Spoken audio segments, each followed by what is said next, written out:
Tudo bom? Estamos aqui para fazer um conteúdo. Pode ir. Fala galera, estamos aqui para fazer um conteúdo especialíssimo com Michael Douglas, cara que eu admiro muito, trabalha aqui comigo, bolsista número 1 do BMEC. Minha admiração vai ser sempre eterna, porque quem faz e não reclama. Fala aí, Michael Douglas. Fala aí, conversa comigo aí do fundo do teu coração, faz as perguntas que realmente vão agregar para quem está escutando aí do outro lado. Cara, então a primeira pergunta que eu queria fazer para ti é quais medos você acredita que as pessoas têm ao entrar na bolsa? E como que você acredita que é a melhor forma de lidar com eles? Assim? Eu acho que os principais medos, eles passam por desinformação operacional mesmo.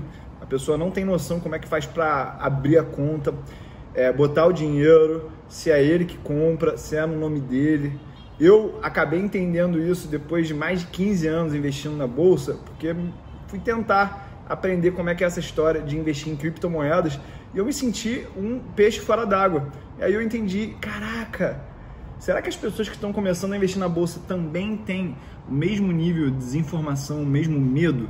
Eu entendi que é muito parecido, porque as pessoas que conhecem o assunto, elas acabam entrando no que a gente chama de ciclo vicioso do experiente, né? Como é que é o nome disso, Michael Douglas, mesmo? Tem um nome para isso. Mas a galera que já sabe, ela esqueceu como é que aprende. E aí você começa a se comunicar para uma população cada vez menor, porque você começa a usar termos e palavras que são do financês, aquele dicionário próprio aí de quem investe na bolsa, no mercado financeiro. Isso tudo afasta as pessoas.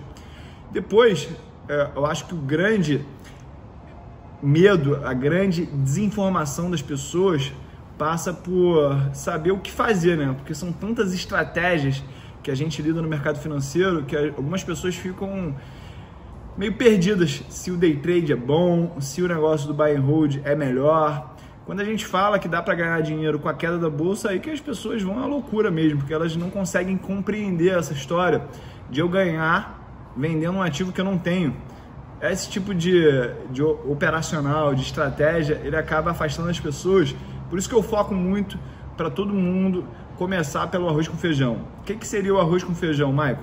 É você ter uma carteira apropriada para o teu perfil de risco. E o que é esse perfil de risco? Quanto de renda fixa que eu vou ter, quanto de renda variável que eu vou ter, se eu vou ter investimentos em renda variável no exterior também, em renda fixa no exterior, tudo isso é o composto de uma coisa que a gente chama de portfólio. Portfólio, já para traduzir para vocês esse financeiro, é a cesta de ativos que você tem na tua carteira de investimentos. É bom você entender também que existem vários sinônimos para a mesma palavra na bolsa. Ou seja, uma ação, ela também é renda variável, ela também é a parcela do capital de uma empresa, também de alguma forma aí uma opcionalidade em cima dos resultados futuros de uma empresa, também é um ativo, também é um direito. Ou seja, eu posso chamar uma ação de várias coisas dentro de uma conversa e se você não souber o que está sendo falado naquele assunto ali, você pode ficar boiando. O meu trabalho, ele é muito de diminuir essa distância entre as pessoas que querem dar o primeiro passo no mercado financeiro e aquelas estratégias que realmente fazem construir riqueza ao longo do tempo. Boa. Cara, muito se fala sobre ETF, né? Muita gente fala que ETF é ali o único almoço grátis da economia, que já é uma carteira ali diversificada. E eu queria te perguntar, efetivamente assim, sem segredo, o que você acha que são verdadeiramente as vantagens e desvantagens que o ETF traz para o investidor? Tá. Primeiro, eu acredito que o único almoço grátis dos investimentos é a diversificação, porque você está diminuindo o risco sem abrir mão de retorno. É muito importante que a gente deixe isso muito claro. Quando você diversifica, você não abre mão de retorno. Por quê? Você vai procurar ativos com uma expectativa de retorno, ou seja, um retorno apropriado para o futuro, mas que quando você junta uma loja que vende casaco de pele com uma sorveteria, você está diversificando porque você está ganhando no inverno e no verão, tá? Uma outra coisa importante da gente deixar claro aqui em relação aos ETFs é que eles já são uma realidade há mais de 30 anos no mercado financeiro. Começou lá a se desenvolver no mercado japonês e depois no mercado americano. A gente tem mais de 1000 ETFs diferentes, tanto no mercado americano quanto japonês. No Brasil já é um grupo mais seleto de ETFs, mas que te proporcionam um investimento passivo. O que seria um investimento passivo? Onde eu não preciso assumir premissas na hora de investir. Vou dar o exemplo aqui do ETF BOVA11. O BOVA11 ele é uma carteira diversificada de aproximadamente 70 ações de renda variável brasileira. O ETF ele oferece aí um algoritmo, uma carteira, mais uma vez um portfólio, tudo aqui é sinônimo, tá? Uma cesta de investimentos já fechada. Então você não precisa tomar uma decisão por que você está saindo de, por exemplo, Petrobras e comprando mais Itaú ou comprando mais Ambev, porque a própria fórmula do BOVA11 já vai fazendo essa renovação dessa carteira. Ou seja, a grande vantagem dos ETFs é um investimento diversificado por um baixo custo e também sem você ter que assumir premissas dentro da renda variável brasileira, tá? Se você for formar uma carteira, um portfólio mais completo, eu acredito que você tenha sim que assumir mais premissas, mas de quais ativos você vai dar mais peso e vai dar mais ênfase. Por quê? A gente pode ter uma carteira de investimentos que tenham ETFs para o mercado de renda variável brasileiro, o mercado de renda variável americano, ouro.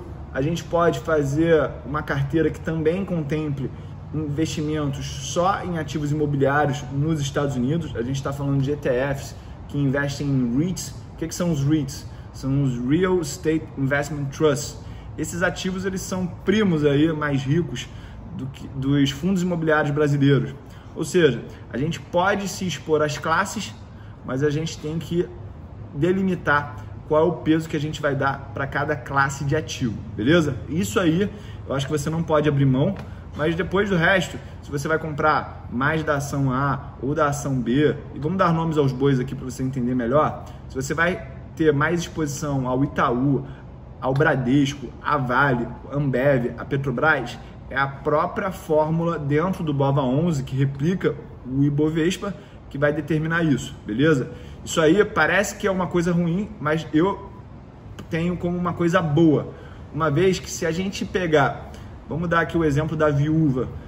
A viúva, ela recebeu um dinheiro do seu marido que trabalhou a vida inteira e não sabe o que fazer, só sabe que quer ter bons investimentos na renda variável por um baixo custo e com alta liquidez. E aí, qual a carteira que ela vai escolher? Ela não sabe determinar qual a ação que está mais atrativa ou menos atrativa. Então, ela compra o ETF e o ETF vai ser responsável por dar aquela exposição àquela classe de ativos que ela quer, que no caso aí do nosso exemplo é o BOVA11. Tá tranquilo aqui as explicações por enquanto, Marco? Para mim ficou assim bem explicado. Beleza. Todo mundo que estiver escutando aí, se tiver dúvidas sobre algum assunto específico, só deixa nos comentários que a gente já vai ajudar vocês. A gente falou agora um pouco de investimento passivo, né? E a próxima pergunta seria justamente em relação ao investimento ativo. Quais vocês acham que seriam assim, os conhecimentos necessários para uma pessoa começar a investir de forma mais ativa? Acredito que o beabá dos negócios, a linguagem dos negócios, seja a contabilidade. E aí, para você ter um investimento ativo, você vai ter que determinar por que empresa A é melhor que empresa B, quais são as características que te atraem mais num bom negócio. Vamos lembrar também que o que é um bom negócio para uma pessoa pode não ser um bom negócio para outra pessoa. Cada investidor vai focar em características diferentes e para você avançar depois da contabilidade, para entender melhor sobre investimento ativo, eu sugiro que você entenda sobre estratégia competitiva de empresas. Eu vou dar como referência aqui o professor Michael Porter, porque ele tem um arcabouço teórico e prático para você entender a atratividade de cada indústria. Ou seja, se os fornecedores causam pressão na precificação da empresa que você está analisando, se os clientes eles têm uma voz mais ativa em termos de barganha, se a rivalidade entre os concorrentes ela é muito acirrada ou não, se a gente tem barreiras de entrada para esses investidores e se a gente tem também produtos substitutos. Tudo isso vai impactar no longo prazo a rentabilidade de um negócio e quanto mais você dominar a cadeia de valor em termos de entendimento, mais assertivo você vai ser nas suas escolhas. Boa, bacana. Uma coisa que eu aprendi contigo é que quando a gente vai analisar as empresas, tem fatores que são comuns, endividamento, lucro, coisas assim são comuns, mas que existem particularidades em alguns setores que você vai e analisa específicas de cada setor. Por exemplo, o setor de energia tem suas particularidades, a geração tem uma particularidade, enfim. Eu queria que tu me falasse assim, quais são os 3 setores que você mais gosta de analisar na economia brasileira e quais são as particularidades que eles têm assim para analisar?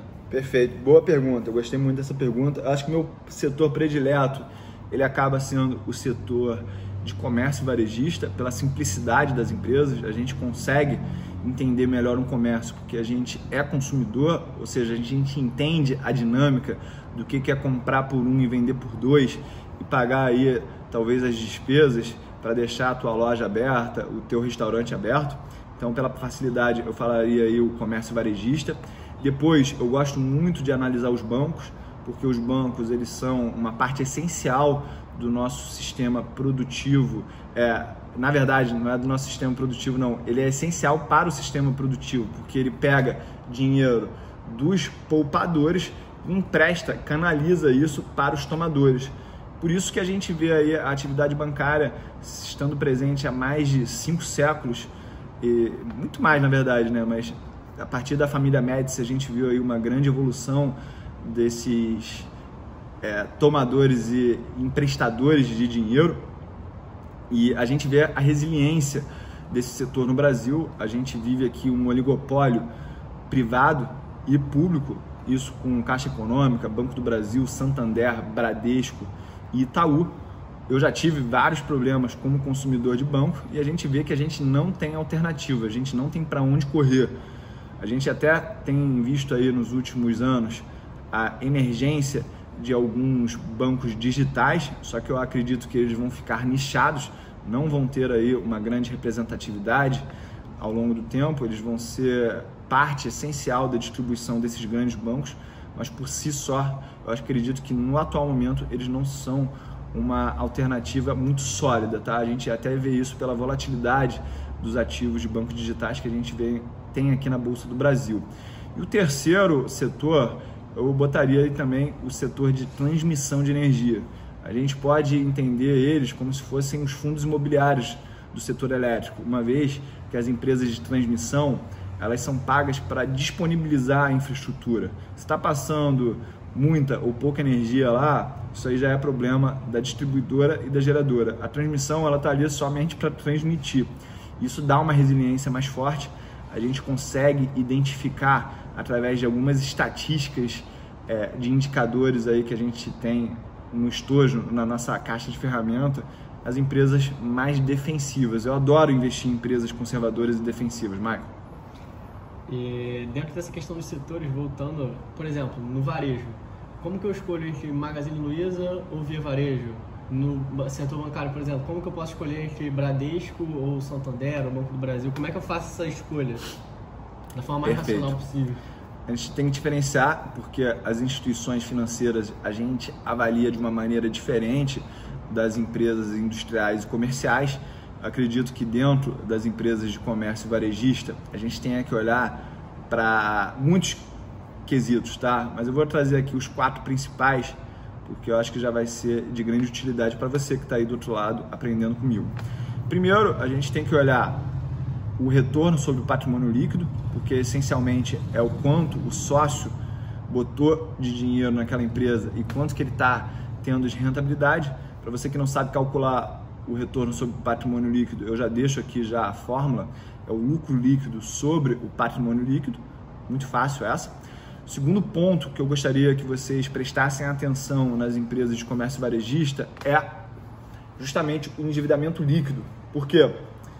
Se a gente tiver uma boa empresa, mas ela for extremamente endividada, é que nem a gente ter um médico que é um ótimo profissional, um profissional aí que tem um serviço altamente demandado, mas ele está com prestação de carro, prestação de apartamento, pensão para pagar, ou seja, ele tem tanta dívida que apesar dele ganhar muito, ele não consegue gerar riqueza no longo prazo. Por quê? Porque a dívida está comendo todo o retorno dele, tá? Então, como é que a gente calcula o endividamento líquido? A gente pega a dívida líquida e compara com o patrimônio líquido. Dívida líquida é o que eu devo para os meus credores e o patrimônio líquido é o que eu, como acionista, tenho de riqueza. Essa relação, eu acredito que se ela passar de 50%, vamos aqui dar um exemplo em números, tá? Tem um patrimônio líquido de R$1 bilhão e tem um endividamento de R$500 milhões, tá? Endividamento líquido. A partir desse ponto, eu acho que começa a pesar muito no resultado da empresa e aumenta também muito o risco de solvência, tá? O risco de solvência é exatamente eu quebrar porque eu não consigo ter liquidez para pagar as minhas obrigações. Então, já falamos aqui de 2 indicadores, retorno sobre patrimônio líquido e endividamento líquido sobre o patrimônio líquido. O terceiro indicador que eu vou trazer para vocês é justamente o resultado operacional, a margem operacional. O que é a margem operacional, gente? É o lucro operacional, que também é conhecido como EBIT, sobre a receita operacional líquida. Por que eu acho importante a gente medir a margem operacional? Simplesmente porque no indicador anterior do endividamento líquido sobre o patrimônio líquido, a gente acaba vendo o resultado final da empresa. Mas tem muita empresa que ela operacionalmente, ou seja, compra a geladeira por 1.000 e vende por 2.000, ela é muito boa nisso. Só que ela acumulou tanta dívida ao longo do tempo que isso acaba sendo apagado por um endividamento excessivo. Então, se a gente quer comparar empresas do mesmo setor com endividamentos diferentes, a gente pode começar pela margem operacional, beleza? E o quarto indicador aqui, esse é o indicador mais avançado, muitas das pessoas não conseguem pegar as nuances desse indicador, é justamente o ciclo financeiro. O que é o ciclo financeiro, gente? É justamente o tempo que demora entre eu comprar a matéria-prima, receber essa matéria-prima, fazer o processo produtivo, o estoque está na minha loja, eu vender, receber do cliente e aí ter o dinheiro para comprar de novo a matéria-prima e justamente reiniciar esse ciclo financeiro. Por que isso é importante? Porque tem empresas que elas conseguem pegar matéria-prima do fornecedor e falar assim, olha, eu só vou te pagar daqui a 6 meses.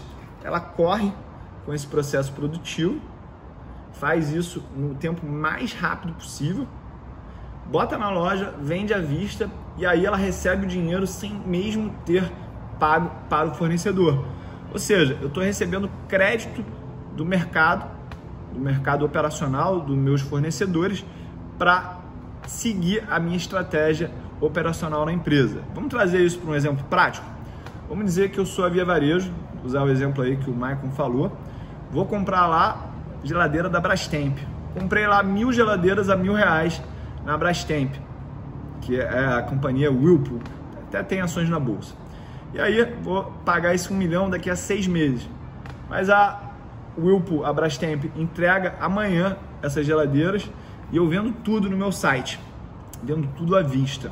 Ou seja, já tenho o dinheiro e aí eu posso comprar mais geladeira à vista e continuar girando isso. E aí quando eu tiver que pagar daqui a 6 meses essas geladeiras aí para Whirlpool, para Brastemp, eu já girei muito esse ativo. E aí isso aí vai aumentar muito o meu retorno porque eu estou trabalhando alavancado no crédito que os meus fornecedores me geram. Isso aí, galera, é só para quem tem muito poder de barganha, porque é um cliente grande. Entendeu agora como é que a gente conectou aquela história das 5 forças de Porter com o indicador financeiro da empresa? É esse tipo de insight que você, na hora de analisar ativamente uma empresa, você tem que ser capaz de fazer. Parece ser difícil, mas a partir do momento que você se torna íntimo dos indicadores, das métricas e das empresas, isso começa a vir naturalmente na tua mente. Perfeito. A gente sabe que o VVB11 ele replica ali o S&P 500, mas muita gente tem dúvida em como investir efetivamente no exterior. Como eu consigo comprar uma ação da Apple, da Amazon diretamente? E quais são as opções que o investidor brasileiro ele tem para acessar essas empresas além do VVB11? Muito boa essa pergunta. Lembrando que eu sugiro para todos os iniciantes começar pelo IVVB11. Por quê? Às vezes a burocracia de ter que abrir uma outra conta, ter que falar num idioma que não é a tua língua mãe, isso aí pode afastar as pessoas de diversificarem a carteira de investimentos para o exterior. Eu acho que esse é um ponto muito importante que ninguém deve negligenciar. ter uma diversificação no exterior é essencial para o teu resultado de longo prazo, porque a correlação, que é uma medida de risco que a gente usa para formar carteiras, ela é muito baixa entre ações americanas e ações brasileiras ao longo do tempo. Mas para quem quer dar um passo além, eu tenho duas alternativas. Primeiro, você pode se tornar um investidor qualificado. Isso você pode fazer tirando as certificações necessárias ou também tendo mais de R$1 milhão em ativos financeiros. Aí você pode ter acesso a muitas empresas através dos programas de BDR. O que são os BDRs? São os Brazilian Depositary Receipts. São empresas que a gente consegue negociar com a conta na nossa corretora brasileira, mas tem esse gargalo aí de você ter que ter o status de investidor qualificado. Caso você queira ter uma conta diretamente no exterior, isso é totalmente legal, tá? É bom a gente tirar essa impressão de que a gente está fazendo algo ilegal, pois não é verdade. O que a gente tem que fazer para abrir a conta no exterior? Primeiro, a gente tem que encontrar uma instituição que ela seja confiável e a partir disso a gente faz uma remessa onde a gente paga IOF e paga os custos da transação. O remessa online talvez seja um nome que venha na minha cabeça aqui, mas não tem um compromisso comercial com nenhuma empresa. E aí você pode chegar nos Estados Unidos, botar o teu dinheiro na Charles Schwab, que é a empresa que até inspirou o modelo de negócios da XP no Brasil.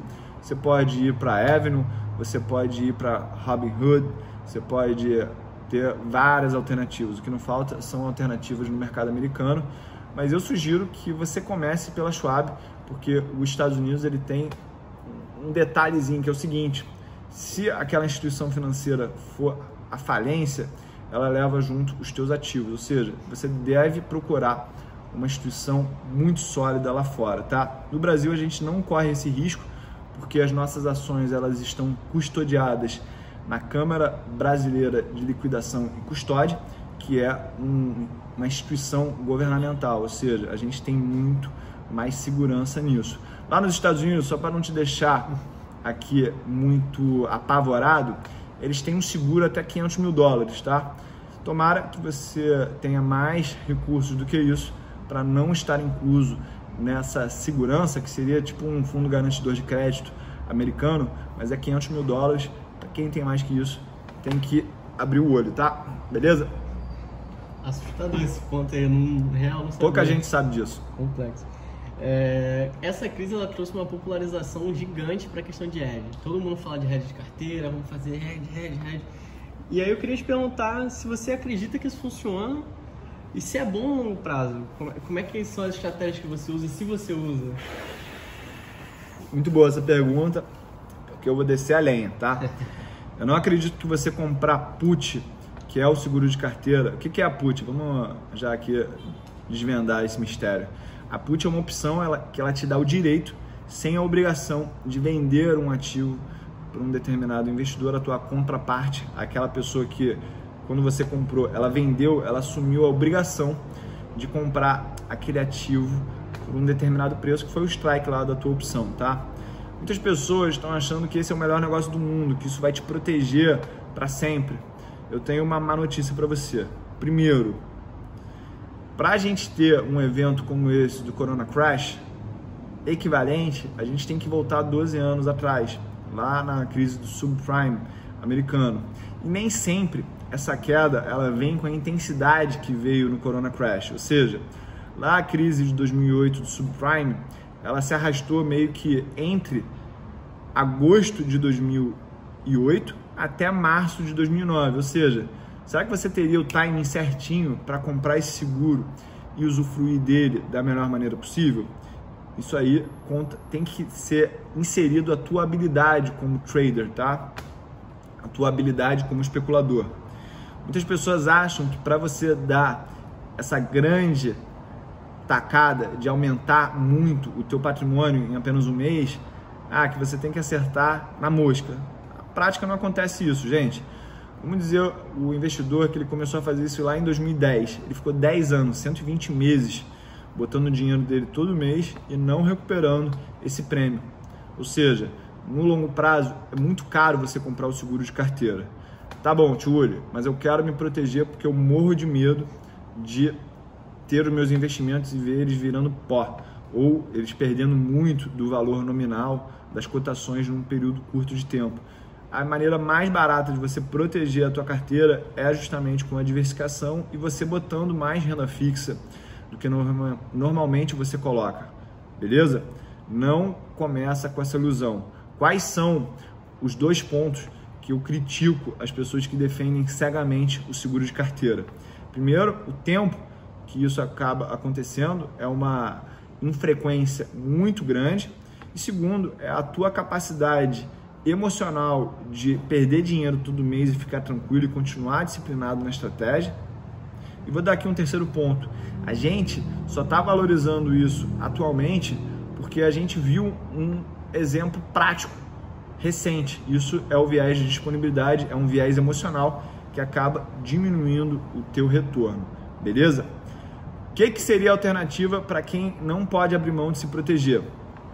Você vai estar, de alguma forma, exposto a um cisne negro, mas se você analisar as tendências do mercado, você vai ver que antes da gente ter essa queda muito forte no mercado mundial, os gráficos mostraram que a gente estava numa tendência de baixa no mercado. Ou seja, quando você identifica uma tendência de baixa, você pode sim comprar as puts fora do dinheiro, o famoso pozinho. Você vai diminuir o teu custo, porque não adianta nada você comprar o seguro numa tendência de baixa, tá? Aí sim eu acho que é jogar dinheiro fora. Entendi. Ao longo do tempo. Mas eu não tô negando, olha só para deixar claro, eu não tô negando que você pode sim ganhar dinheiro. É provável, é possível, mas não é provável.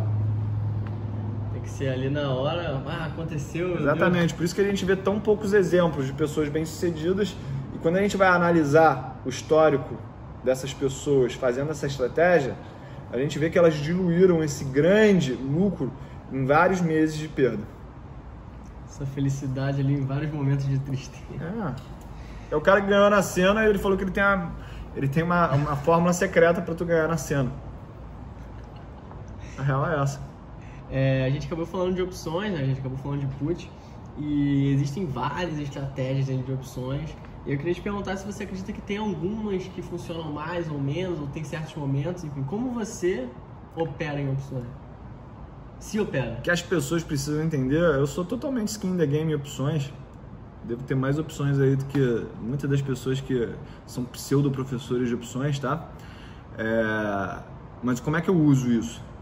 Primeiro, eu uso querendo perder dinheiro.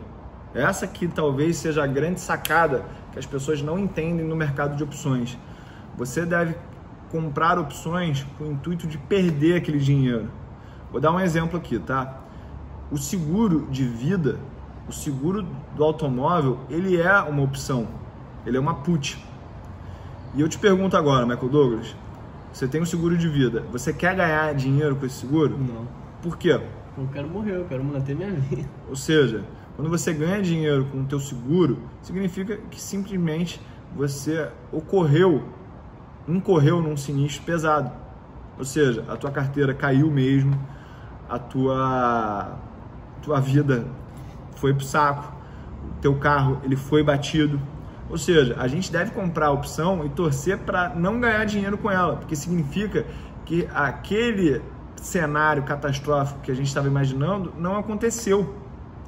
E aí está também um dos grandes motivos do porquê que as pessoas não ganham dinheiro com opções ao longo do tempo. Porque não é para ganhar dinheiro mesmo, é para você se proteger de um evento que você não quer estar exposto. Falei aqui das opções put, né? Que é quando a gente monetiza, quando a gente ganha dinheiro com a queda, assim, uma vez que a gente é titular. Mas as calls, elas também servem para isso. Vamos dar aqui um exemplo. Vamos dizer que você está com um portfólio totalmente em ações, só que você começa a ver muitos exageros nos valuations, mas você sabe que o maior risco é não estar exposto na renda variável. Como é que você faz para diminuir o risco do teu portfólio, da tua carteira de investimentos, mas continuar exposto ao mercado que você quer estar exposto? Você vende todas as tuas posições, ou trava lá com o mercado futuro, ou seja, fica totalmente zero exposto. E aí você quer ainda estar exposto a uma alta da bolsa. Você vai lá e compra uma call. Você compra uma call porque caso o mercado ele não faça aquilo que você imaginou, que é cair, você ainda está com uma opção de comprar a Vale, a Petrobras, o Itaú, o ativo que for, por aquele preço pré-determinado. Entendeu? Mais uma vez, se você assume a premissa que o mercado está caro e quer se proteger disso, a estratégia é zerar toda a posição e comprar calls para caso você esteja errado, o mercado não caia, você não perca aquele movimento de alta. Beleza. Entendeu isso, Maicon? Entendi. Esse negócio ele é um pouco complicado as pessoas entenderem. Por quê? Porque as pessoas elas têm o mindset de sempre querer ganhar. E uma coisa que eu aprendi ao longo do tempo no mercado financeiro, quem só pensa em ganhar acaba perdendo mais rápido ainda. A gente, como investidor profissional, a gente deve focar principalmente no risco que a gente está correndo, porque é a partir do risco que a gente corre que a gente vai perseguir um nível de retorno. Esse assunto opções, ele ficou, tanto quanto o hedge, muito debatido por causa dessa questão do corona. Muita gente vendendo o sonho de ficar milionário com opções. Então, eu vejo a galera, né, que é aluno, a galera do Instagram, sempre perguntando muito sobre isso, porque é aquele sonho de, caraca, eu vou aprender um negocinho rápido aqui, pá, estourei a boca, eu vou ficar rico. Essa é uma das grandes ilusões do mercado financeiro, e assim, eu adoro mexer com opções, mas vamos ser sinceros, galera, vamos ver o que na prática acontece. O Warren Buffett, ele não fica comprando opções, ele vende opções para os outros, ou seja, ele vende o seguro para os outros. E ele que é o cara mais rico, né? Não é a gente. Ou seja, no preço certo, você deve vender opções e no preço certo você também deve comprar. Como é que a gente faz para achar esse valor justo? A gente tem modelos como o modelo binomial, mas a gente tem também a fórmula do Black-Scholes, que através de uma planilha a gente consegue acessar rapidamente o que fazer com isso.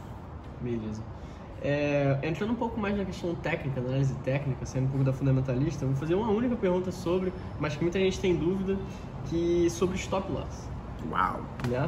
Muita gente tem essa dúvida de o que é, né? Que todo mundo fala, não, tem que ter stop, tem que operar com stop, não sei o quê. E como que a pessoa encontra efetivamente o ponto certo desse stop? Uau, até deu uma luz aqui, ó. Então, galera, eu acredito que a análise fundamentalista, você não deve usar o stop. Simples assim, porque as ações, elas têm uma característica singular a outros negócios, pelo menos que eu vi na minha vida, que é o seguinte: quando eu compro uma ação, o máximo que eu posso perder é o valor que eu coloquei naquela ação. Só que ela pode ter um ganho assimétrico, ela pode ter um ganho ilimitado. Vamos trazer aqui um exemplo extremo para você pegar, mas não acho que isso vai ser provável de encontrar na tua vida, tá? Magazine Luiza, desde a sua mínima, acho que ela já deve ter multiplicado aí o capital por mais de 500 vezes. Ou seja, eu botei R$1 e lá no final tem 500. Ou seja, se eu tivesse colocado 10 apostas, uma em Magazine Luiza e as outras 9 eu tivesse perdido dinheiro, eu teria apostado quanto? Eu teria investido quanto? R$10. Uma em cada ação. As 9 foram à falência, só aquela que eu botei R$1 virou 500. Ou seja, eu tive um retorno de 50 vezes o meu investimento inicial, mas tudo salvo pela simetria de apenas uma ação. Entendeu? Por isso que eu não acredito que a gente deva colocar stop nas nossas operações, para aproveitar a simetria das ações. E às vezes a gente tá com uma ação, ela cai, a gente toma o stop e aí ela volta a subir. Por quê? Os mercados, eles não andam em linha reta. Eles não andam em linha reta. Eles andam justamente de maneira errática. Por isso que é muito normal a gente ver uma ação andando de lado, daqui a pouco ela sobe de elevador, vai para outro patamar, vai para outro patamar e assim por diante. A técnica que eu uso do Factor Investing tem stop, mas o stop é no tempo. Por quê? Eu boto um número lá de fatores para formar a carteira e após 3 meses, 6 meses, 1 ano, 2 anos, a gente dá um stop na operação e a gente procura a partir disso ter assimetrias no tempo. beleza? É importante entender que é no tempo essa assimetria. Como é que a gente faz para se proteger e não precisar de stop? Tendo uma carteira diversificada, porque a gente não vai acertar em todas, mas também a gente não vai errar em todas. Quanto mais criterioso eu for para formar essa carteira, menor será a probabilidade de eu perder dinheiro. Beleza. A gente falou de... Só para finalizar aqui, vamos entender. Na análise técnica, no trend following, eu sou muito fã de stop. Só que a gente não pode misturar análise fundamentalista com a análise técnica. Na análise técnica, como que eu acho meus stops? São através de indicadores. Esse aí, galera, a gente só pode liberar para os alunos, porque é realmente um segredo que dá muito dinheiro, mas a pessoa tem que chegar junto comigo para eu até respeitar quem já chegou comigo, tá? Beleza. A gente falou de finanças, falamos de investimento, mas além de um excelente investidor, você agora também é um excelente cara no marketing digital. E aí eu queria que a gente fechasse essa mini entrevista, né? Tendo em vista o sucesso que você teve, está tendo com o seu canal. Se pudesse dar 3 dicas assim para quem está querendo entrar nesse meio, o que você falaria, de acordo com a tua experiência? Michael, acredito que grande parte do meu sucesso tá de eu realmente ser uma pessoa de verdade. O que eu falo uma pessoa de verdade? Não faria sentido nenhum eu estar falando aqui de investimentos, estar falando de opções, estar falando de trend following, se eu não tivesse a minha pele em risco. O que quer dizer isso? Eu realmente fico pesquisando sobre investimentos, fico pesquisando sobre estratégias o dia inteiro. E aí, o meu conteúdo, ele é só a documentação desse processo de investimentos, desse processo de estudos. Então, é muita prática que me levou a ter resultado no marketing digital. Não dá para criar um personagem e a partir desse personagem você começar a engajar as pessoas. As pessoas, elas têm que ver realmente que você é real, que você tem a pele em risco na hora de falar sobre aquele assunto. Essa é a primeira dica aí que eu dou para as pessoas que querem começar no marketing digital. Viva a tua transformação, viva a transformação que você quer gerar nas pessoas.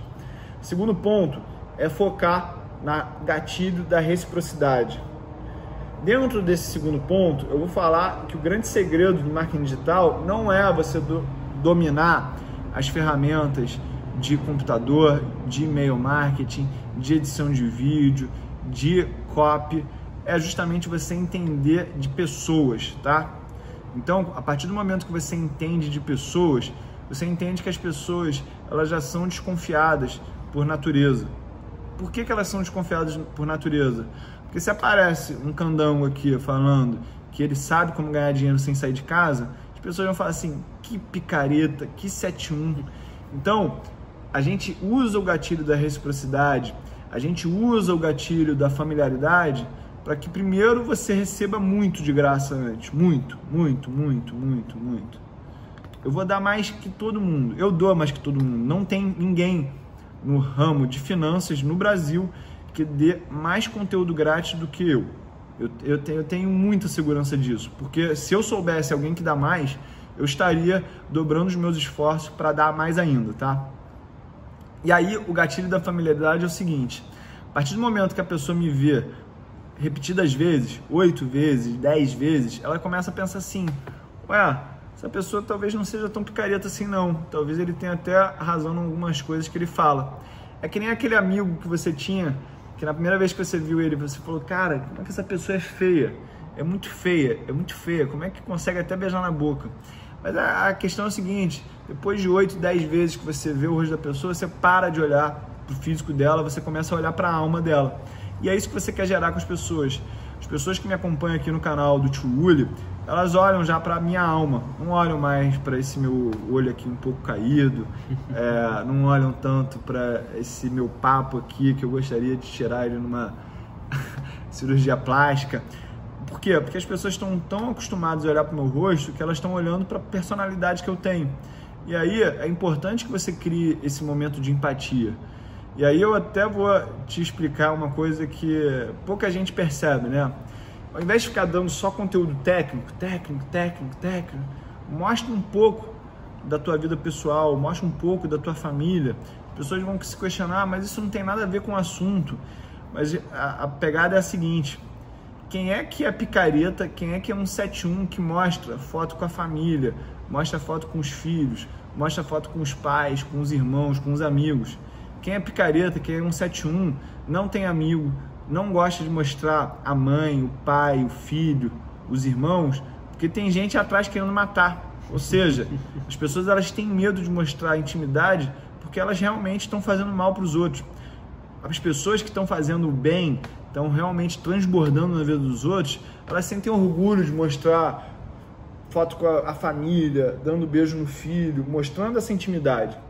Então, um dos grandes segredos também é você desbloquear dessa história de que você só tem que falar do teu assunto profissional. As pessoas elas querem comprar o pacote completo, elas querem comprar o pacote que durante a semana você vai para a escola aprender, mas no final de semana você vai na praia, vai brincar de futebol, vai viajar, ou seja, mostre a personalidade, mostre o relacionamento que você tem, beleza? Terceiro ponto, gente, já é um ponto um pouco mais técnico, né? Que eu vou dizer o seguinte: hoje em dia, do mesmo jeito que eu dou muito conteúdo como forma de reciprocidade para os meus alunos, o Facebook ele também te dá uma reciprocidade. Eu estou falando de Facebook aqui, mas eu estou falando da corporação Facebook que é dona do Instagram, tá? O Instagram ele te dá a reciprocidade, ele libera o teu conteúdo de forma orgânica. Mas só que a partir do momento que ele começa a entender que você está querendo fazer dinheiro com aquilo, ele começa a fechar o tráfego orgânico, começa a limitar o teu alcance às pessoas. E aí você tem que ter a técnica, tem que ter a visão empreendedora de tirar dinheiro do teu bolso e começar a investir em tráfego pago. O que seria o tráfego pago? Do mesmo jeito que uma loja ela precisa pagar condomínio, IPTU e aluguel para estar num bom ponto e ter fluxo de pessoas passando na frente da vitrine, aqui na internet a gente tem que fazer o inverso, a gente tem que fazer as pessoas passarem pela frente do nosso perfil. E do mesmo jeito que uma loja paga aluguel, eu tenho que pagar um valor mensal para gerar tráfego suficiente na frente da minha loja. Isso é o tráfego pago. Você pode fazer através do YouTube, você pode fazer através do Facebook. E é importante que você consiga entender teu nível de conversão, tá? Teu nível de conversão, ele é o seguinte.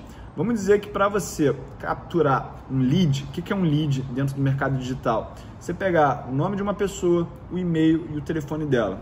Vamos dizer que isso custa R$1 para você fazer isso, para ter essas informações. E vamos dizer que você vai converter isso 1 em cada 100. Ou seja, somente 1% das pessoas vão virar seus clientes. Se eu gastei R$1.000, eu consegui comprar 1.000 clientes. Só que a conversão disso é 1 em 100. Ou seja, eu preciso lá 100 mil. Ou seja, é a partir dessa matemática que você vai entender quanto é que você vai precisar cobrar no teu produto, ou se você já tem o preço do teu produto, você vai saber o quanto você pode pagar para capturar um cliente. Então essa matemática é justamente essa estatística que eu falei. A conversão ela gira entre 0,5% e 2%. Para finalizar essas 3 dicas, galera, eu vou chegar aqui com o principal ponto. A gente está num jogo aqui de rejeição. A gente está num jogo de rejeição. Então as pessoas vão te rejeitar porque o teu conteúdo não é bom. As pessoas vão te rejeitar porque elas acham que você é um picareta. E elas vão rejeitar simplesmente porque elas estão com coisas mais importantes para pensar. Ou seja, você tem que ser constante. Você tem que ser disciplinado na tua produção de conteúdo. Isso não vai acontecer em 1, 2 meses, não. Eu estou falando 12, 24 meses. Do mesmo jeito que você teve que demorar, 2 anos para aprender a falar, você também vai ter que dar tempo ao tempo para as coisas começarem a se desenvolver aqui nas redes sociais. Beleza?